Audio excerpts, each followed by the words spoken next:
Hey Tacticians, Sam here. I'm the set lead for Magic and Mayhem, a whimsical and hectic twist on the world of magic. In the Magitorium, all types of magic are welcome, and our champions have harnessed an incredible variety. Now, they're ready to test their magical might on the battlefield, so I hope you are too. In Magic and Mayhem, specialize in whatever form of magic tickles your fancy. We've got fire magic, ice magic, witch magic, you know, all your standard magics. But there's also mayhem, so let's get chaotic. First things first, bees. Honeymancy champions summon tiny, untargetable versions of themselves, swarming their enemies with sheer numbers. The Honeymancy roster may make for a go-to reroll comp, but with the charm-stacking King Beegar as your carry, you'll be a total buzzkill for your lob bees in the late game too. You heard me right, charm stacking, which will make a lot more sense later, I promise. If you've got a sweet tooth, we've got the perfect trait for you.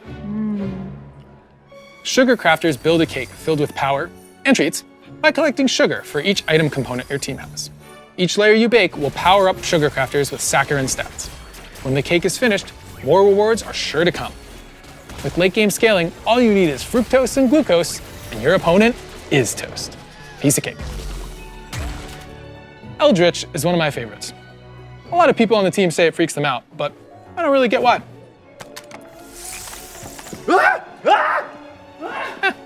Anyway, this trait summons cuddly friends. And if you hit 9 Eldritch, the biggest, cuddliest friend of all comes to scout your board. Briar will make her TFT debut as the 5-cost for Eldritch, and she's hungry as ever for friendship and blood. Satiate her hunger with your player health, and you'll grant her HP. Plus, she'll deal more damage the lower your tactician health is. Win-win.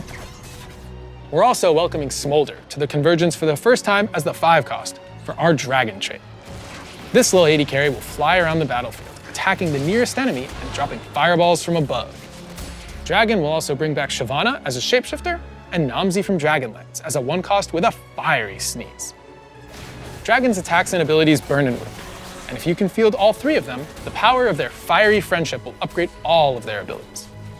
Then there's Witchcraft, whose units curse enemies with their abilities, making them lose a portion of their max health, take extra damage from witches, and eventually transform them into frogs. The 5-cost Queen of Witchcraft is also Queen of the Bats. Morgana sends out bats that seek nearby enemies, dealing extra damage if those enemies are low health. When her pretties kill an enemy, they have a chance to abduct it, granting a 1-star copy or one of their item components. Let the bat napping begin. I think we have time for a couple more spoilers. The Chrono trait starts a countdown, sped up each time a Chrono champion casts. Once the countdown completes, your team will restore a portion of their health. But at later breakpoints, the trait has the power to stop time for non-Chrono units, or even Chrono break all your units back to max health.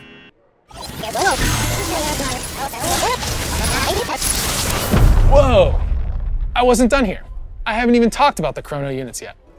Karma will be your go-to AP carry, taking up heaps of damage over time, while the 5-cost Camille creates a zone where she can bend time and her opponents to her will. To bring the time magic fantasy of Chrono to the Convergence, we're looking to the stars with Wild Rift's Stargazer skin. Like Silco from Arcane or T-Hex from Legends of Runeterra, we're always excited for timely collabs. All right, that's enough for me.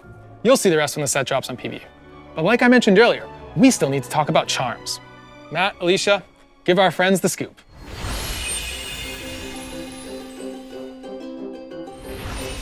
Hey Tacticians, I'm Matt Dunn, the game designer behind this set's mechanic, Charms.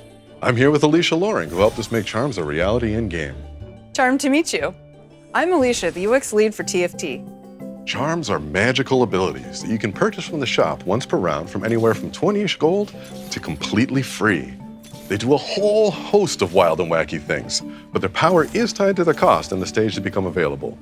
You'll only be able to buy 1 per round, despite seeing multiple if you roll enough, so you'll want to pick the one that's most useful to you at any given moment.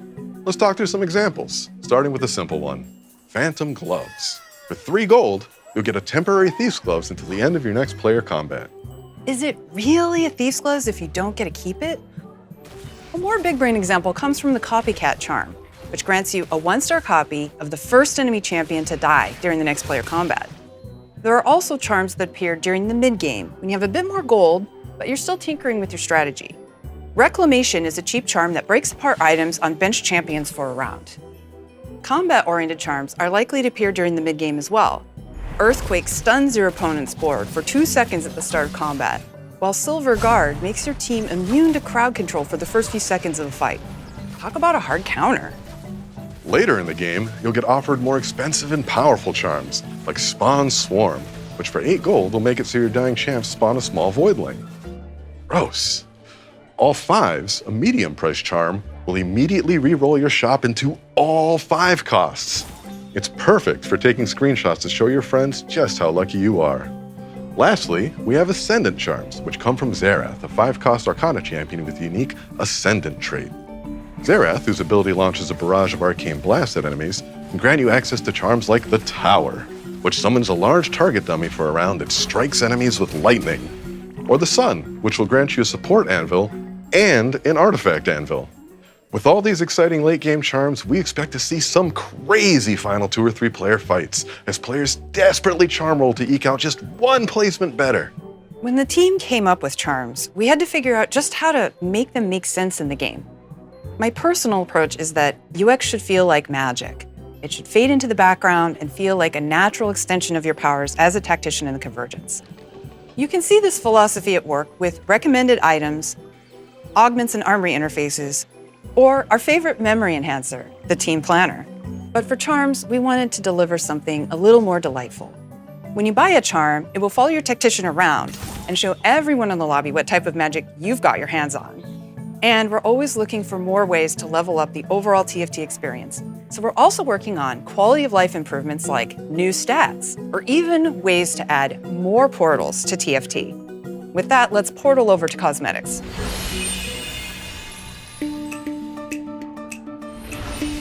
Hi everyone, I'm Theo, producer on TFT's cosmetics team, and we have a ton of new content for Magic and Mayhem to share with you. This is our biggest Chibi drop yet, and we're starting with a little shock and awe.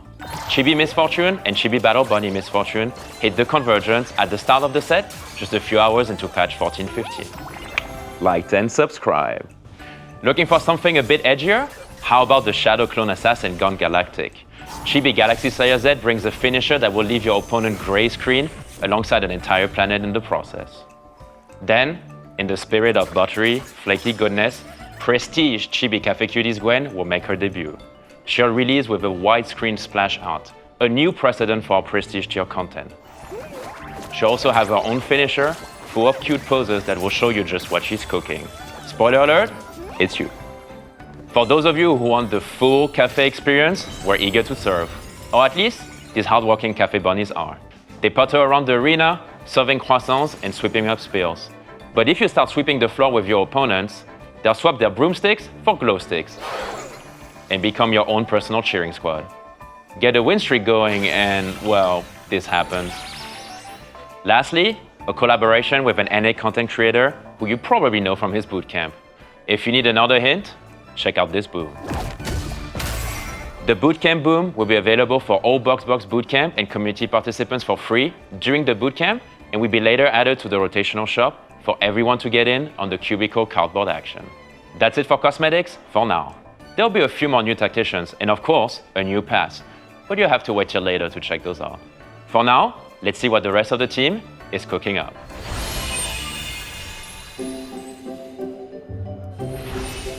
Hello, my name is Riot X Tina, and I'm the product manager for TFT's events and set revivals.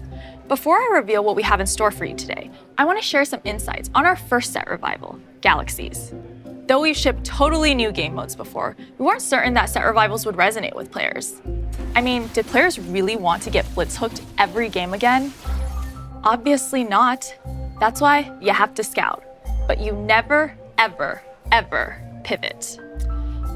Sorry, I got caught up in nostalgia. And so did many of our players. On its launch weekend, the Galaxy Survival made up almost half of total game hours. It's no wonder that mech units were 3-starred 2,344,741 times. So, we're reviving another mid-set during Magic and Mayhem. This one will bring back fan favorites like Hellion, Abomination Scion, Vertical Legionnaire, And of course, our first legendary unit that costs 6 player health instead of gold. Yep, I'm talking Teemo. Reckoning Dawn of Heroes was the mid-set for our 5th set and has a reputation of being one of TFT's biggest comeback stories. The set introduced mechanics that have become core parts of TFT, like radiant items, armories, divine blessing, all of which have inspired various portals, augments, and more. We're adding a few updates, some of which are certain to surprise even our most dedicated Reckoning players. But we're not stopping at in-game updates. We heard that players wanted more, and this time, we'll also be adding progression outside of the game that will be specifically for the revival. The Dawn of Heroes revival will be out for 3 patches, starting patch 14.19, just a few patches into Magic and Mayhem. Okay, I've got to wrap this up, but expect more information after Magic and Mayhem goes live.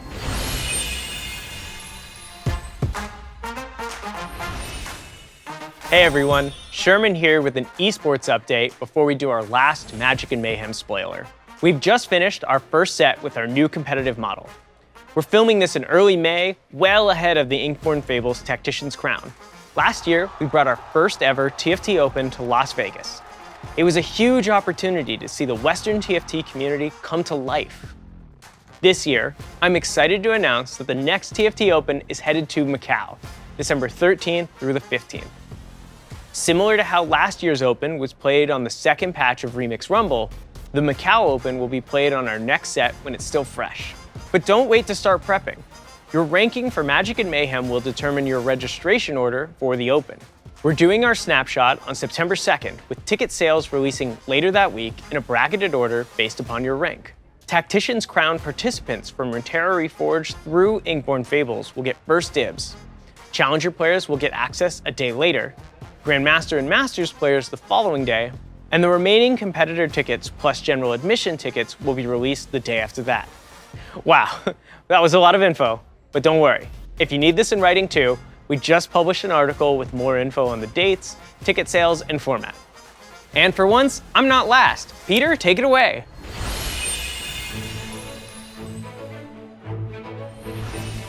Hello everyone, Peter Whalen here. The last time we checked in, Mort and I shared our new 3-set-a-year model. You all have been super excited about this, and it's awesome that we're now living in this world. With 3 sets a year, we have 3 pods working on a longer timeline to deliver higher quality content. At this point, we've learned a lot about what good looks like, from mechanics to traits, all the way to thematics. We're committed to investing in the stuff that makes each set feel special, like fun and unique portals, augments, and evergreen systems like items. Shout out to the 20 new artifacts released earlier in Inkborn Fables. We're also focused on the first 10 to 30 hours of a TFT player's experience. Learning the ropes of a deep, strategic, and fast-paced game is incredibly rewarding, but it shouldn't feel demoralizing. We're not quite ready to share just how we're looking to better this experience, but we can assure you that not only will this be good for new players, but also for you, our current players. Just think about how much easier it could be to get your friends into TFT and help your double-up climb. We've come a long way from summoners flooding the entire board with particle effects, or Ash accidentally firing a crystal arrow into a board far, far away. And with that, thank you so much for being a part of the TFT journey. TFT would not be the same without you, because together, we are TFT, and our future is bright. Oh, and before I forget, I think it's time to let the cat owner out of the bag. Thanks to our friends on Legends of Runeterra, we're bringing Yumi's owner to TFT. Nora, everyone's favorite portal-popping Yordle, will be hitting the convergence as a 5-cost in our portal trait. The trait is the perfect match for Nora. The only thing she loves more than tea, cats, and magic is when all of those things fall out of a portal at random. The trait shields portal units and then ejects random stuff throughout combat. We're talking about things like Ziggs bombs that deal magic damage, Horo snacks that heal your allies, maybe even a wild Krug. We can't have Nora without her feline companion.